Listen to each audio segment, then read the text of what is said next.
Hi friends, welcome to Meera's novella. Agninetra ഭാഗം 15. ആരഗ്നി ഈ ചാരു?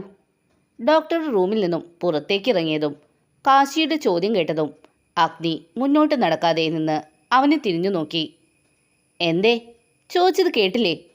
കുറച്ച് തവണയായി നീ ചാരു എന്ന് വിളിച്ചു കേൾക്കുന്നു, അതുകൊണ്ട് ചോദിച്ചതാ.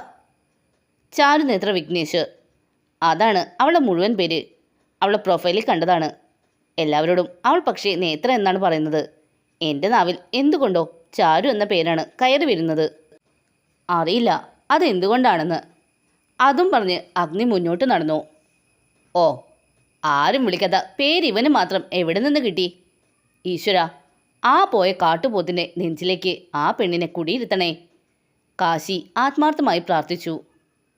ചാരു, കണ്ണാ, അപ്പ കൈവിട്ട് ഓടാതെ കണ്ണാ. പാടവരമ്പത്തുകൂടെ ഇട്ടിരിക്കുന്ന പട്ടുപാവാട പൊക്കി പിടിച്ച് കിലുകിലെ ചിരിച്ചോടുന്നവൾക്ക് പിന്നിൽ നിന്ന് ആ മധ്യവയസ്കൻ വിളിച്ചെങ്കിലും അവൾ നിന്നില്ല. അപ്പാവുക്ക് ചാരുവെ പിടിക്കാൻ മുടിയാതെ, അയാളെ നോക്കി കുസൃതിയോട് പറഞ്ഞ് അവൾ വേഗത്തിൽ ഓടി. കുറച്ചു ദൂരം ചെന്ന് തിരിഞ്ഞു നോക്കിയപ്പോൾ തന്നെ നോക്കി കരഞ്ഞുകൊണ്ടിരിക്കുന്ന തൻ്റെ അപ്പാവെ കണ്ടതും അവൾ തിരിഞ്ഞ് അയാൾക്കടുത്തേക്ക് ഓടി. എന്നാൽ അവൾ അടുത്തേക്ക് ചെല്ലും തോറും അയാൾ പുകമഴ പോലെ മാഞ്ഞുപോയി. അപ്പാ! അലർച്ചയോടെ ബെഡിൽ കൈകുത്തി എഴുന്നേൽക്കാൻ നോക്കിയതും വേദന സഹിക്കാതെ നേത്ര പിന്നിലേക്ക് മലർന്നു വീഴുവാൻ പോയി. എന്നാൽ വീഴും മുന്നേ അവളെ ആരോ നെഞ്ചിലേക്ക് ചേർത്ത് പിടിച്ചിരുന്നു. ഒരു പിടച്ചിലൂടെ അവൾ കണ്ണു വലിച്ചു തുറന്നു. കണ്ടത് സ്വപ്നമാണെന്ന് മനസ്സിലാക്കുവാൻ കുറച്ച് സമയം പിടിച്ചു. തനിക്ക് പരിചയമില്ലാത്ത ചുറ്റുപാട് കണ്ടതും അവളുടെ കണ്ണുകൾ നാലു ചുറ്റും പരിഭ്രാന്തിയോടെ ഓടി നടന്നു. അതൊരു ഹോസ്പിറ്റൽ റൂം ആണെന്ന് മനസ്സിലായതും അവളുടെ ഉയർന്ന നെഞ്ചിടിപ്പ് ശാന്തമായി. കണ്ണുകൾ അടച്ചതും ബോധം മറയും മുൻപ് നടന്ന കാര്യങ്ങൾ ഓർമ്മ വന്നു. തൻ്റെ ദേഹത്തോട് മറ്റൊരാളുടെ ദേഹം ചേർന്നിരിക്കുന്നു എന്ന് തിരിച്ചറിഞ്ഞതും അവൾ ഞെട്ടലോടെ അയാളിൽ നിന്നും കുതറി മാറാൻ ശ്രമിച്ചു. അത് മനസ്സിലാക്കി എന്ന പോലെ അവൻ അവളെ വിട്ട് അകന്നിരുന്നു. തൻ്റെ തൊട്ടടുത്തിരിക്കുന്ന അഗ്നിയെ കണ്ടതും അവൾ ഒരു നിമിഷം തടഞ്ഞിരുന്നു. അറിയോ ഓക്കെ?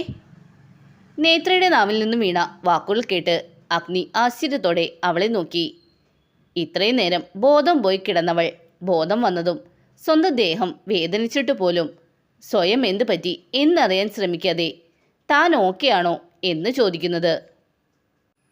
ഞാൻ ഓക്കെയാണ്, പക്ഷേ എന്നോട് ഇത് ചോദിക്കുന്ന താൻ ഒട്ടും ഓക്കെയല്ല. അഗ്നി അത് പറഞ്ഞതും അവൾ സ്വയം ഒന്ന് നോക്കി. അപ്പോഴാണ് ഒരു കൈയിലെ വലിയ കെട്ടും മറുകൈയിൽ കയറിക്കൊണ്ടിരിക്കുന്ന ട്രിപ്പും കാണുന്നത്. അവളുടെ മുഖം സംശയത്താൽ ചുരുങ്ങിയതും തലയിലും അതേ വേദന തോന്നിയതും അവൾ പതിയെ കൈ ഉയർത്തി നെറ്റിയിൽ തൊട്ടതും അവിടെയും കെട്ടുള്ളതറിഞ്ഞു. എനിക്കെന്താ പറ്റിയേ? ആഹാ, ബോധം പോയതും നടന്നതെല്ലാം മറന്നോ? കുസൃതിയോടെ അഗ്നി ചോദിച്ചതും അവളുടെ മുഖത്ത് പരിഭവം നിറഞ്ഞു. തന്നോടാരാ ഓടി വന്ന് ആ കത്തിയിൽ കയറി പിടിക്കാൻ പറഞ്ഞത്? അയാൾ കത്തി വലിച്ചൂരി തന്നെ കുത്തിയിരുന്നെങ്കിലോ? ചാവൂ. പുച്ഛത്തോടെ അവൾ പറയുന്നത് കേട്ടതും അവൻ സംശയത്തോടെ അവളെ നോക്കി. എന്ത്? ഹോ, സാർ എന്നെ ചോദ്യം ചെയ്യാൻ നിൽക്കാതെ നടന്നത് എന്താണെന്ന് പറയ്. നേത്ര ദേഷ്യത്തോടെ പറഞ്ഞതും അഗ്നി ഉണ്ടായ കാര്യങ്ങളെല്ലാം പറഞ്ഞു. ആഹാ, പോയ ബോധമൊക്കെ തിരിച്ചു വന്നോ? ശബ്ദം കേട്ടിടത്തേക്ക് അഗ്നിയും നേത്രയും നോക്കിയതും പുഞ്ചിരിയോടെ കയറി വരുന്ന കാശിയാണ് കാണുന്നത്. അവൾക്കടുത്ത് വന്ന് കാശി വാത്സല്യത്തോടെ അവളുടെ തലയിൽ തഴുകി. ഓക്കെയാണോ നച്ചു? ഗൗരി വിളിക്കുന്ന പോലെ കാശി വിളിച്ചതും അവളുടെ കണ്ണുകൾ നിറഞ്ഞു. അയ്യോ, എന്താ കണ്ണു നിറഞ്ഞേ? വേദനയുണ്ടോ? പരിഭ്രാന്തിയോടെയുള്ള അവൻ്റെ ചോദ്യം കേട്ടതും അവൾ പുഞ്ചിരിച്ചു. ഏയ് സർ, പെട്ടെന്ന് നച്ചു എന്ന് വിളിച്ചതും എനിക്ക് ഏറ്റവും പ്രിയപ്പെട്ട ഒരാളെ ഓർമ്മ വന്നു, അതാ കണ്ണു നിറഞ്ഞേ. അങ്ങനെ ഓർമ്മ വന്നെങ്കിൽ പിന്നെ എന്തിനാ എന്നെ സാർ എന്ന് വിളിക്കുന്നേ? നേരത്തെ മെസ്സേജ് അയച്ചപ്പോൾ വിളിച്ചില്ലേ കാശിയേട്ടാ എന്ന്? അതുപോലെ വിളിച്ചൂടെ? എനിക്കൊരു പെങ്ങളുണ്ട്, കാർത്തു. ഇന്നേ വരെ അവൾ എന്നെ ഏട്ടാ എന്ന് വിളിച്ചിട്ടില്ല.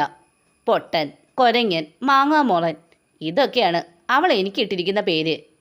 എന്നാൽ ഇവൻ അഗ്നിയേട്ട എന്ന് വിളിക്കുന്നിടത്ത് തേനൊലിക്കും. സോ എന്നെ ഏട്ട എന്ന് വിളിക്കാൻ ഒരു അനിയത്തിയെ വേണം. നച്ചൂസ് അതിന് തയ്യാറാണോ? അവൻ കുസൃതിയോടെ ചോദിച്ചതും അവളുടെ ഉള്ളിൽ സന്തോഷം നിറഞ്ഞു. അപ്പാവും അമ്മാവും മരിച്ചതിന് ശേഷം കുറച്ച് പേരെ തന്നെ ആത്മാർത്ഥമായി സ്നേഹിച്ചിട്ടുള്ളൂ. അതിൽ ഒരാൾ കൂടെ ഉണ്ടാവുക എന്നത് അവളെ സംബന്ധിച്ചിടത്തോളം വലിയ കാര്യം തന്നെയായിരുന്നു. അവൾ സമ്മതം എന്ന പോലെ തലയാട്ടിയതും കാശി അവളെ ചേർത്ത് പിടിച്ചു. അത് കണ്ടു നിന്ന അഗ്നിയിലും വർഷങ്ങൾക്ക് ശേഷം സന്തോഷം നിറഞ്ഞു. നേത്ര, താൻ ഹോസ്പിറ്റൽ അഡ്മിറ്റ് ആണെന്ന് റിലേറ്റീവ്സിന് വിളിച്ചു പറയണ്ടേ? നമ്പർ അറിയാത്ത കാരണം ഞങ്ങൾ ആരെയും വിളിച്ചിട്ടില്ല. അഗ്നി അത് പറഞ്ഞതും അത്രയും നേരം വിടർന്നിരുന്ന അവളുടെ മുഖം വാടി. എനിക്ക് സ്വന്തം എന്ന് പറയാൻ അങ്ങനെ ആരുമില്ല. അപ്പാവും അമ്മാവും പോയിട്ടേ. പിന്നെയുള്ളത് രക്തബന്ധം കൊണ്ടല്ലെങ്കിലും കർമ്മബന്ധം കൊണ്ട് എനിക്ക് സഹോദരിയും ഫ്രണ്ടുമൊക്കെയായ ഒരുവളും അവളുടെ ഫാമിലിയുമാണ്. അവൾക്കൊപ്പമാണ് ഞാൻ താമസിക്കുന്നതും. നേത്ര അനാഥയാണെന്ന് അറിഞ്ഞതും കാശിയിലും അഗ്നിയിലും വല്ലാത്തൊരു സങ്കടം വന്നു നിറഞ്ഞു. അഗ്നി വേഗം അവളെ ഫോൺ എടുത്ത് നീട്ടിയതും അവൾ അത് വാങ്ങി ഓണാക്കി. അതിൽ വന്നു കിടക്കുന്ന ഗൗരിയുടെ 20 മിസ് കോൾ കണ്ടതും അവൾ ഞെട്ടി. അവളുടെ മുഖഭാവം കണ്ടതും കാശി ഫോൺ വാങ്ങി നോക്കി. അതിൽ ഗൗരി എന്ന പേര് കണ്ടതും അവന് ഹോസ്പിറ്റലിൽ തന്നോട് കൊമ്പ് കോർത്തവളെയാണ് ഓർമ്മ വന്നത്. അവനൊന്ന് തലകുടഞ്ഞു. താൻ വിശ്രമിക്കേ, ഞാൻ വിളിക്കാം തൻ്റെ ഫ്രണ്ടിനെ. അതും പറഞ്ഞ് കാശി ഫോൺ വാങ്ങി റൂമിന് പുറത്തേക്ക് പോയി. ചെറുചിരിയോടെ നേരെ നോക്കിയതും തന്നെ നോക്കിയിരിക്കുന്നവനെ കാണുകെ അവളുടെ ചുണ്ടിലെ ചിരി മാഞ്ഞു. അത് സാറിഞ്ഞു പോയിക്കോളൂ, മീറ്റിംഗ് ഇല്ലേ, ഗൗരി ഇപ്പോൾ വരും. എന്തോ അവനോട് സംസാരിക്കുമ്പോൾ അവളുടെ ശബ്ദം ഇടറി. അതെന്തുകൊണ്ടാണെന്ന് അവൾക്കും മനസ്സിലായില്ല. രാവിലെ 10 മണിക്കായിരുന്നു മീറ്റിംഗ്, അല്ലാതെ രാത്രി 8 മണിക്കല്ല. അഗ്നി ദേഷ്യത്തോടെ പറഞ്ഞതും അവൾ ഞെട്ടി അവനെ നോക്കി. അവൾ പോയിക്കൊള്ളാൻ പറഞ്ഞത് കേട്ട് എന്തുകൊണ്ടോ അവന് ദേഷ്യം വന്നിരുന്നു. കാശിക്കും കുടുംബത്തിനു വേണ്ടിയല്ലാതെ ആരോടും ഒരു മമതയും കരുണയും ഇന്നേ വരെ തോന്നിയിട്ടില്ല. തൻ്റെ ജീവൻ രക്ഷിച്ചവളെ ഹോസ്പിറ്റലിൽ എത്തിക്കേണ്ട കടമ മാത്രമേ തനിക്കുണ്ടായിരുന്നുള്ളൂ. വേറെ ആരെയെങ്കിലും നിർത്താമായിരുന്നിട്ടും എന്തോ അങ്ങനെ ചെയ്യാൻ തോന്നിയില്ല. എന്നിട്ട് ഇത്രയും നേരം കാത്തിരുന്ന് പെണ്ണിന് ബോധം വന്നപ്പോൾ പറയുന്നത് കേട്ടില്ലേ, മീറ്റിങ്ങിന് പോകാമായിരുന്നില്ലേ എന്ന്. അവൻ പറഞ്ഞത് കേട്ട് പകച്ചിരിക്കുന്നവളെ കണ്ടതും അവന് കലി കയറി. എന്തടി ഉണ്ട കണി, കണ്ണുരുട്ടി പേടിപ്പിക്കുന്നേ. അതുകൂടി കേട്ടതും അവളുടെ കണ്ണുകൾ ഒന്നുകൂടി മിഴിഞ്ഞു. ഓഫീസിൽ കയറിയപ്പോൾ തൊട്ട് കേൾക്കുന്നതാണ് അഗ്നി സാറിൻ്റെ അസുര സ്വഭാവം. നേരിൽ കണ്ടപ്പോൾ സ്ത്രീകളോടുള്ള ആറ്റിറ്റ്യൂഡും മനസ്സിലായി. എന്നാൽ ഇപ്പോൾ ഉള്ള ഭാവം ആദ്യമായാണ് കാണുന്നത്. ചാരു. അവൾക്കടുത്ത് വന്ന് അവൻ വിളിച്ചതും അവൾ ഞെട്ടി അവനെ നോക്കി. തന്നെ കൊഞ്ചലോടെ ചാരു എന്ന് വിളിക്കുന്ന അപ്പാവയുടെ മുഖം ഓർമ്മ വന്നു. ആ ഓർമ്മയിൽ കണ്ണുകൾ നിറഞ്ഞു. അത് കണ്ടതും അഗ്നിയുടെ നെറ്റിയിൽ സംശയത്തിൻ്റെ ചുളിവുകൾ വീണു. എന്തു പറ്റി? താൻ എന്തിനാ കരയുന്നേ? വേദനയുണ്ടോ? വെപ്രാളത്തോടെയുള്ള അഗ്നിയുടെ ചോദ്യം കേട്ടതും അവൾ പതിയെ ചിരിച്ചു. പിന്നെ തൻ്റെ നിറഞ്ഞ കണ്ണുകൾ അമർത്തി തുടച്ചു. മുന്നിലുള്ളത് തൻ്റെ ശത്രുവാണെന്ന് ഓർക്കെ അവളെ മുഖത്തെ ചിരി മാഞ്ഞു. സർ, എൻ്റെ പേര് നേത്ര എന്നാണ്. എല്ലാവരും അങ്ങനെയാണ് വിളിക്കുന്നതും. സോ എന്നെ അങ്ങനെ വിളിച്ചാൽ മതി. കുറച്ച് കടുപ്പത്തോടെ നേത്ര പറഞ്ഞതും. വൈ? തൻ്റെ ഫുൾ നെയിം ചാരുനേത്ര എന്നാണല്ലോ, പിന്നെന്താ വിളിച്ചത് കുഴപ്പം?